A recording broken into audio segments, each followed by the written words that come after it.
Hi hello ఇప్పుడు నేనైతే పిలుపులు పిలవడానికి వెళ్తున్నాను. వెళ్ళొచ్చేసరికి నా పరిస్థితి ఇది మొత్తం నోకాలంలో అయిపోయింది. ఎందుకంటే మొత్తం మా పిన్ని ఊర్లో ఎన్ని ఇల్లులు ఉన్నాయి అన్ని ఇళ్ళకి వెళ్ళాల్సి వచ్చింది. మా నాన్నమ్మ గారు అలా వెళ్ళమని చెప్పారు. అంటే ఇక్కడ పల్లెటూరు కదా, సో ఒకరిని పిలిచి ఒకరు పిలవకపోతే పట్టింపు, సో అందరినీ పిలిచానమాట. మా పిన్ని వాళ్ళ ఊరంతా ఈసారి మొట్టమొదటిసారి మొత్తం చూశాను. ఇక్కడ ఏదైనా శుభకార్యం అయితే ప్రతి ఒక్కరూ కూడా ధాన్యం తీసుకొచ్చిస్తారు. ప్రతి ఒక్కరింట్లో ధాన్యం ఉంటుంది, ప్రతి ఒక్కరు ధాన్యం తీసుకొచ్చిస్తారు. ఇన్ని ధాన్యం అయితే చూసారా, ఇందుకు ఏంటి అని అనుకుంటున్నారా? మీకు అర్థమైపోయి ఉంటుంది పాటికి. మా చెల్లి మ్యారేజ్ ఫిక్స్ అయింది.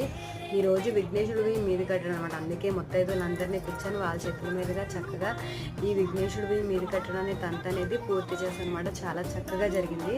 మా చెల్లిని కూడా నేనే అలా సింపుల్గా మేకప్ చేశాను. ఎలా అనిపించిందో కామెంట్ చేసేయండి. అలానే నా వీడియోస్ కనుక మీకు నచ్చినట్లయితే లైక్ చేయండి, షేర్ చేయండి, కామెంట్ చేయండి, తప్పకుండా సబ్స్క్రైబ్ చేయండి. మీకు ముందు ముందు మంచి మంచి వీడియోస్ పెట్టడానికి ట్రై చేస్తూ ఉంటాను. ఉంటా, టాటా, బాయ్.